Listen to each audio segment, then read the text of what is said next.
Hello, ladies and gentlemen. It's our new program on Pod TV, Chess Stars, and we would like to introduce, first of all, myself, Sasha Star, second of all, our great commentators, um Ken Regan, Grandmaster and Professor. Welcome to the show. Yes, thank you for having me on. Welcome to my office in the first week of a new term. Great. And of course, Dan Fleetwood, also professor and grandmaster in the correspondence chess. Welcome to the show, Dan. How are you today? Doing well. Okay. Good to see So, you, Sasha and Ken. yeah, great to see you all. And let's, without further ado, go right into Grand Chess Tour, which Right. is one of the greatest tournament of the calendar year. And it's been produced just as well as always, maybe even better, I would say. And what I noticed that the great commentator Peter Swidler, just by listening to his comments and his variations, what he showed, I think you should improve your Ella by a couple of 100 points easily. Yes. Yes, You, he is wonderfully well spoken in English. And I'll say, maybe a backdoor manner, that I think one of the things that has really improved his English is that he is a cricket fan. yes, that's right. So, That's right. I'm not aware that do a lot of talking during the cricket games, but I think his commentaries on Crunch's tour that's probably keeps improving his English tremendously. right. Yeah. Oh, he's fantastic. Yeah. So, who would believe that Wesley So could become a champion after the first half with all the draws? That's almost insane. I thought Caruana and maybe Prague, so maybe they will compete. Aranian at one point looked promising situation, but what did um, Wesley So is its greatest comeback I've seen in the last little while. Right. It should be pointed out that there were two cross currents in the tournament. There was the desire to win this tournament, very prestigious Singfield Cup, but also qualify for the Grand Chess Tour. So, for instance, Maxime Vacher-Lagrave was never really in contention for first place, draw after draw, but he did maintain his ranking from having done great in earlier events on the tour, and he is one of the four qualified to play the final in Sao Paulo, Brazil, a month from now. Yeah, that's right. I'm still not clear. What is the system, the tournament system, is being used in St. Paul? Is it, I understand it's a combination of classical and rapid and blitz. So, what's the order of the day? Who is playing whom, and what is like how that tournament on four will be played? I have no idea. But what about you, Dan? You, yeah, I was blissfully unaware, and so Ken probably will have more information on that. But I was just I was enraptured by Wesley So's final win to tie and then go into tie breaks. It was such a wonderful game to watch as it played out. It was inspirational to Can you imagine that he had to first of all win this final game and then prevail in the playoffs against Caruana and Prague? So this right. is very unlikely, mathematically speaking. It's I would say maybe in maybe 5, 6, and 100 odds that all this would happen at once. But it happened. Well, and also Caruana, if he would win his last game, then Caruana would become Zinfield champion. So he couldn't, and so we've got what we've got. But yeah, but Wesley deserved that. There is no doubts about that. Caruana seems to me he has this problem of being underachiever after his stellar performance in a world championship against Carlsen, where he hasn't lost a game 12 games, he hasn't lost even one game. Then he lost badly in Rapid, but that's a different story. And I'm surprised that it was when it was in 2018, I believe. Wait a moment, he played Karyakin in 16th, and it was 18th. He played Caruana. So it's now, what, 7 years ago? So it seems to me that Caruana, I think his game is sort of becoming more precise in a way, and he knows much more about chess than at that time. But his sort of his attacks kind of lack preciseness or aggressiveness is not there, and he's still making quite a lot of draws. He's losing very seldom, but still does. So normally his expected result in almost any tournament is +1, +2, but it doesn't bring you first prizes, as we know. Yeah, it's very true. Yeah. Well, I'm sure he's disappointed and frustrated by his inability to get over that kind of final hump and get back to, or penultimate hump, to get back to where he was when he came this close to winning the match against Magnus. I guess Ken is in the waiting room and needs to be admitted. Yeah, somebody will bring him in. Maybe Mark Lee hopefully will help. Now, I'm also believe that Caruana would beat in individual matches Nepomniachtchi and this Chinese player. I already forgot his name. Who Are was you thinking of Ding? Lin Zhen, what was his name? And Yeah. finally, Gukesh. He Right. would beat any of them in individual match. I'm pretty sure about that. If he could drew 12 games against Carlsen in classical Yeah, chess, sure. then this mere mortals, Caruana would beat them. And maybe he understands that as well, but he cannot win the candidates. And without that, he cannot play a match. So I don't know how it works out, what he has to do to win the candidates. I think he's already qualified for this coming candidates. So he has to. I think that he should have. I mean, even if he hasn't qualified on the basis of his events, his rating should. Because I think he's back to world number 2. So Number 2 now, yeah? yeah. Okay. So I'm trying to contact Mark to bring Ken into the studio. Hold on. Let me do that. Here we go. Go. Okay. Yeah. I went to present and accidentally clicked the Lee Studio button. Oh, Yeah, it's too close to the presenter button. It's here, so the present is here, and the leave is right by it. And it's bolder and has a similar icon. And Yeah, it's a different and it's studio. red, which means please hit me. Yeah. So anyway, so now I'm sharing my whole screen. So I have 3 games from the Singfield Cup. And I was worried that you had done the same thing again, Ken. What? I was worried you had done the same thing again when the screen went black. Yeah. Is it showing Gukesh versus Yeah, you're good now. Okay, good. So this game was a demolition, and very crushed like a bug is the expression I had. But actually, if you look a little closer, it again shows what might be a difference between over-the-board practical chess and correspondence/engine-assisted chess. So we play, actually, what's first of all notable about this game is we play what often is one of the driest versions of the Berlin.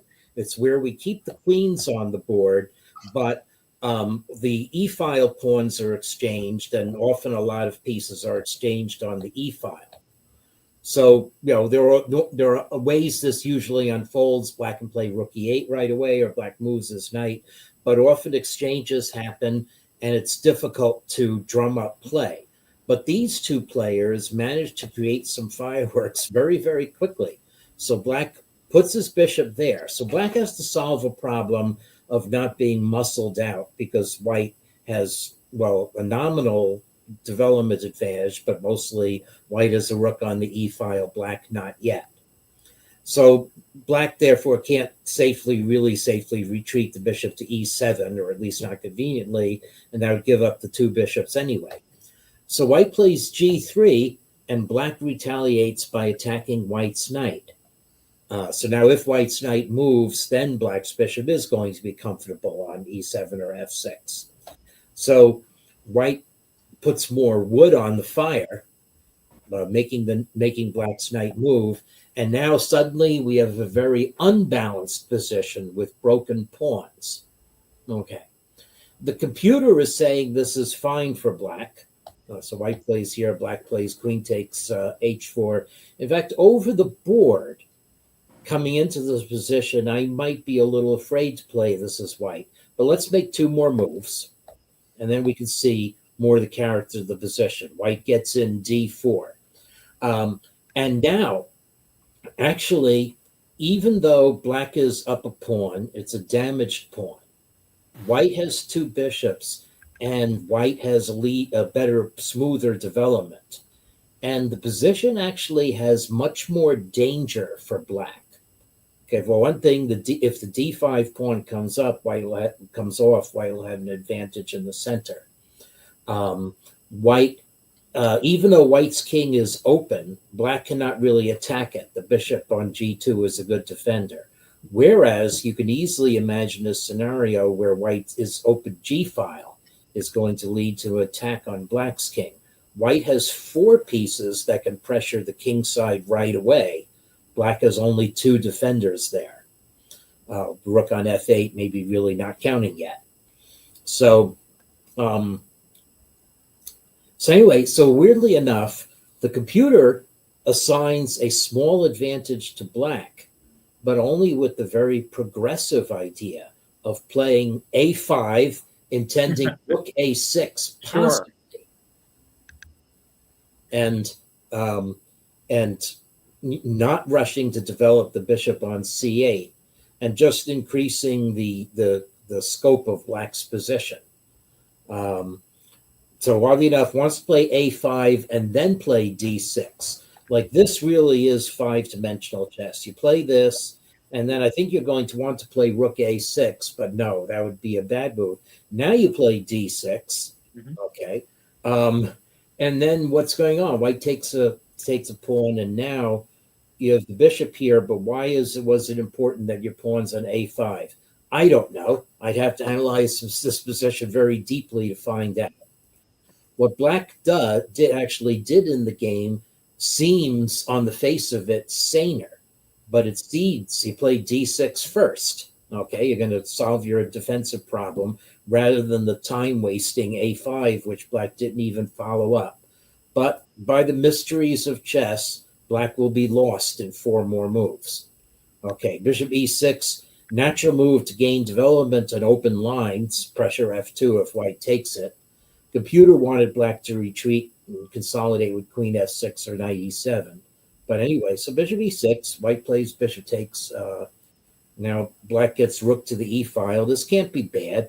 Now, however, though, if you look at the position a different way, black needs to do something else. The expression white has the extra pawn and the compensation will come into play.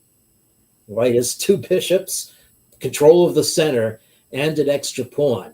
So unless black really knows what is something to do, this is going to be bad.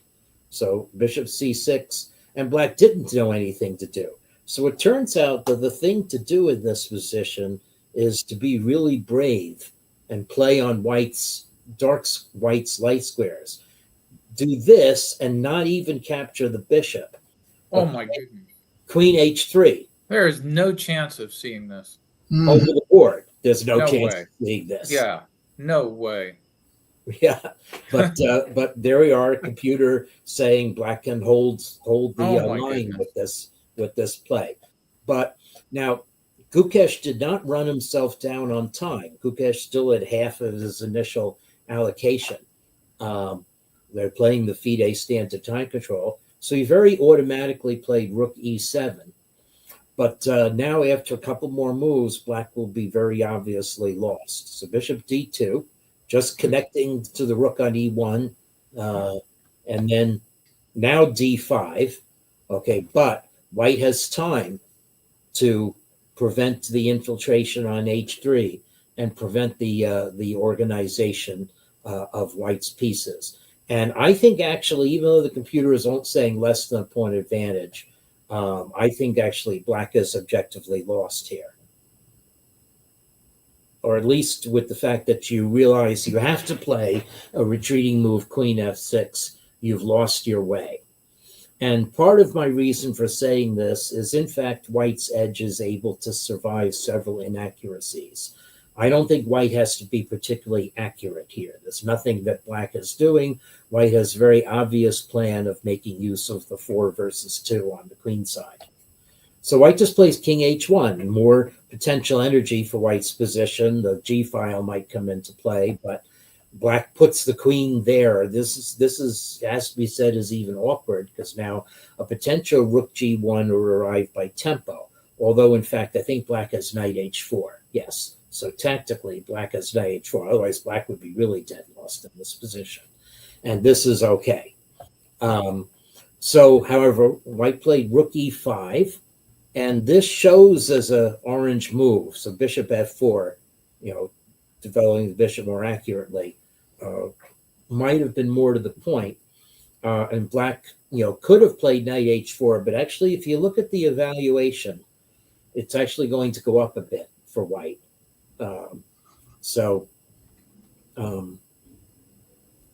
Let's see. Famous last words. It did when I was looking at it before. Let's see.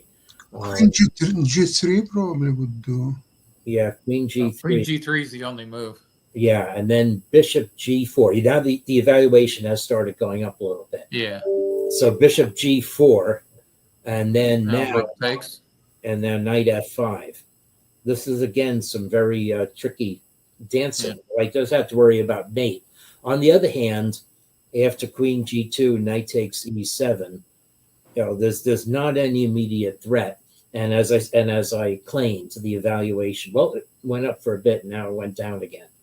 So that's the tactical way that black should have played. Instead, black played in a way just trying to relieve pressure, but it doesn't do anything about the fact that black is down a pawn, has the chessboard's weakest pawn that is due to fall, and is missing the 2 bishops to boot. So at this point, it's just hopeless. White captures the pawn. Black tries to get a little counterplay, but there's nothing to see here. Black felt forced to concede the queen. So in this position here, white's pressure is already so great that Gukesh concede, like the queen b6. I just get muscled off the board, c4, bishop c3, and raking. So had to try to make something happen, hoping now again to get pressure on white's light squares, but it's not even close to developing. And the rest of the game was just a crush. Okay, white has no problems with king safety anymore, and Gukesh gave up. So that was quite a demolition. It was. White usually doesn't get to have nearly so much fun against the Berlin. Mm-hmm. Yeah, that's right. So I mean, props to Gukesh for trying to liven the game, but this game is amazing. That was Wesley So win in round 70, drew in round 8, and this game also a whole game concept by white, and we play the. So what's curious is this is the 2 knights defense. This is an opening that I used to play. This is such an old opening. Yeah. The most usual move is knight e4, and there's a lot of theory. And I used to love the positions playing against black's double C pawn. But strangely enough, I would occasionally lose even to lower rated players. And then I went over and I wondered why, because there's such a strategic concept, but I couldn't keep control of the position. And then when I went over the games with computers much later, discovered, yeah, the computer's giving black a 3/10, 4/10 of a pawn advantage. It's just not a good way for white to play. Well, it's okay. However, Noterbeck played knight d7. Okay, it's more of an offshoot line. And so, I mean, it probably should be fine for black.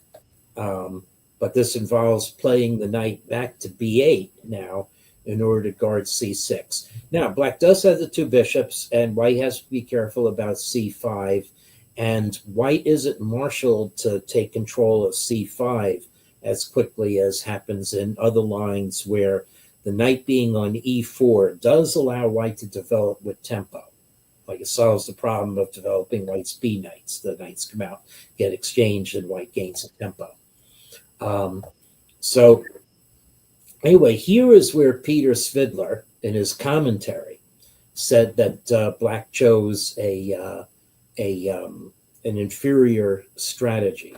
Now, this is where Svidler. So continuing a theme of the previous game, this is where Svidler said what black should do either now or on the next move is plan to play a5, rook a6, and then c5, and activate that way. Okay, but instead, black played conventionally the bishop on e6, but actually it merely created a target. So it actually accelerated white's play on the king side. And the computer actually says that Wesley So could have played queen g3, threatening bishop h6, winning the exchange, and profited by advancing the f pawn and gaining tempi right away. Instead, So chose a slower way of wheeling this knight around to the king side. Now black could have played c5, nothing wrong with queen d7. Now he played bishop h6, and rather than f4, knight f4 was the idea. Well, this is still good for white. Black liberates, but now is where Noterbeck Avdesattorov made a crucial error of judgment, pointed out by a lot of people.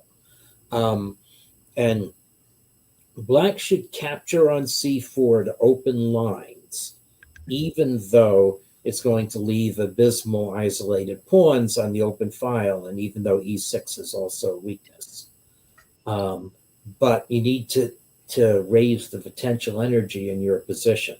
The move he played creates a very static position, and it flips the script of how white things usually go in the two knights. Usually in the two knights, I want to conserve the light squared bishops, have black have the c8 bishop, and I'm able to plant a knight on c5 and control the dark squares. The problem with this position is the dark squared bishop has been conserved, and white's knight is going to be able to block on light squares. So, okay, so black has to contort himself to defend e6. Okay, white gains some time. And that's actually, again, it's a natural move. Computer wanted white to play g5, gung-ho sacrifice. I don't know, I don't want to calculate it. It's not a sacrifice because the rook on a8 is exposed in the corner. Anyway, knight g3 is certainly a natural positional move. And it also emphasizes another trump.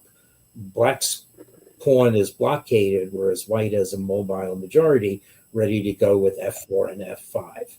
Okay, black tries to exchange the knights, but no, it's good knight against bad bishop. Okay, so white now amps up the pressure here, and white decides to anchor the queen side in a moment. Here we go, b3. So now black is slowly being strangled. So it's an interesting thought. I was actually watching the game here, and I thought black's next move was a mistake. I wasn't necessarily looking at the engine evaluations. But it's certainly a mistake to play against Viktor Korchnoi. So this is such a natural move. And, the usual thing, we don't care if those rook pawns are protected, because if white captures, white is isolated pawns and black gets counterplay. Why not to play queen a8 instead? Yeah, well, are you just going to get suffocated if the queens come off? Let's see. Does the engine white? Let's see. We But it's not losing right away. There's still a lot of play ahead. Yeah, and here A4 now is going to make some more sense. Mhm. Well, actually, the all-seeing computer wants white to play A4. Oh, Black clever. really would be suffocated if Yeah. he doesn't take it. So it maybe comes down to tactics, how this works out. But black's going to get pinned on the A file. So Well, you can play bishop d8 and Okay. then rook b7, and you can still play for the next 45 moves. Yeah. Without resigning. well, oh no, now that we've hung something. Unfortunately, we've hung C5. So Oh, yeah. You're right. Right. You're right. yeah. Oh, So I don't know. This is This is a hard position for black. This Yeah. is just really hard to play. so black played A4 and white simply took it. Just took it. When black played A6, I'm sure Victor Korchnoi would have loved to see that. Oh my gosh. Now- This is amazing. Like, I love this game. This game, it made me so happy. Mhm. why so exactly? Oh my god. So the way that Wesley cracked the nut on the queen side is just brilliant. Mhm. Now, I mean, I would have never thought to set up the pawns on A2, A4, C4, stick the knight there, and just say, now I'm just going to win the game pretty much how I please. right. There is one little exception. Black has one strategy by which to gasp for air, which is to get the move D3 and play rooks to the queen file. And after some milling about, So actually vacillated a little bit and played king f2. Okay, and here the king on f2 is an unfortunate square which gives black a tempo. And here is where you're probably still objectively losing, but this is where and when Abdusattorov needed to play this move. Now, so it's a little awkward for white. The rook defender, rook on f1 has been obstructed. So white can't take with the queen or the rook, or white can take with the queen. And if white takes with the queen, it's actually better for black not to capture on f4, okay, but instead to throw in bishop h4 check, Okay. and then play the rooks to the d file. And black at least, 2 pawns down, but gets some activity. So at least the blockaded logic of the position isn't there. The other thing that white can do is just ignore the pawn. And white was, so according to the chess-based commentary, white was going to bring the king to the queen side. Yeah. But instead, white should bring the king up now. Yep. Just try to prove that black's d pawn is not really doing anything, but it's there. It's a thorn in white's side. So this was Abdusattorov's one chance to escape the vise. Instead, he played queen e7, very passive. And now white is able to play king e2, carry out the queen side, and now d3 check no longer has much point. So here we go. White is completed, bringing the king to defend the pawns, which allows white's knight to rejoin the game, and the rest is just a crush with some tactical vicissitudes, but it doesn't matter. White is handily winning this game. White's knight joins. White's queen is all the squares, and so now Abdusattorov resigned because after this, and just the brutal this, it's a very easily winning position. White's king is going to enter. Very clean. Yeah. Very nice. So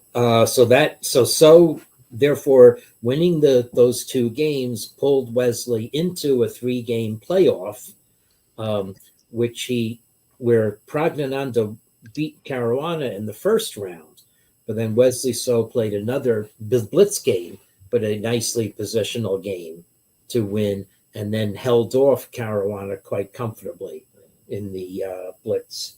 It was a symmetrical position in the blitz to earn the crown. However, it did not earn Wesley So a place in the finals. Oops, why am I on Levon Aronian? Sorry, I meant to be on Grand Chess Tour. Here we are. Just showing these are the people who have qualified for the final. So MVL and Prague, even though Prague didn't win in St. Louis, he had won an earlier stage. Fabiano, again, ditto. And Levon Aronian, who was having a resurgence this year. Yes. So anyway, so there were some other good games from the Singfield Cup. Mehmet Ismail, who does analytics similar to mine, noted that the Singfield Cup was the most accurate of the super tournaments, and also the most on in terms of what he calls game intelligence, seeing the results of your risks and good play. So Actually, resurgence of Aronian this year, we're talking about 2025. If you remember, Kasparov quit tournament chess in 2005, 20 years ago. mhm. One of the reasons that he stopped playing chess was Aronian. He was playing blitz games against Aronian at that time. Kasparov couldn't get out of the opening, either with whites or blacks. Mm. Time when he decided it's time to quit. Wow. That's amazing. I mean, Aronian is exceptional, but Kasparov is Kasparov. Yeah, that's right. But you see, Aronian is much younger than Kasparov. Right. And Yeah, Kasparov yeah. was already, he went through his prime in 2005. Well, he could still play. He shared with Topalov, Linares still, but he felt that there are a lot of younger people. Forget about Kramnik. There were beyond Kramnik was so many strong people coming up, and Kasparov's style required enormous amount of work to keep on the level that he was playing. It was his style was very tactical, and he had to prepare all the lines, computer lines, and other lines, and it just in that time he was already getting more and more involved in the politics, and he just felt that he couldn't devote so much time to chess anymore. He was Well, I think and I think around that time, some of the really sharp lines that Kasparov would use to score points against weaker players were actually getting busted by computer analysis, and all the so even weaker players would learn the computer analysis. yeah, the computers were already like on top of the chess games, regardless whether you like it or not. And Kasparov realized Kasparov had very good grasp of computer and its meaning for the development of chess, and that was his decision. It's the right time to quit. And if you remember, great Michael Tal, he passed away in 1992. Exactly when next year computers started more and more encroached into chess and finally started to dominate chess after beating Garry Kasparov, Deep Blue, in 1997. So Tal and his epoch was finished exactly at that time. Tal could not be useful to chess anymore by the time of his death, unfortunately. Yeah. No, as a name, as a popular figure, but he was so sick, and there is not even a clear cause of his death because he had so many illnesses at once that it was just a matter of time when he will expire, unfortunately. Mhm. And yet, a month before his death, he still beat Kasparov in a blitz games. It was a Moscow Blitz Championship. And believe it or not, he beat Kasparov. Mhm. his last days of his life. Yeah. So that's a story. Well, anyway, listen, thank you so much for today's program, and looking forward to see you next week, same place, same time. Have Yes. a great long weekend. Bye bye, everybody. Okay. Okay. Goodbye. Bye-bye. Bye bye.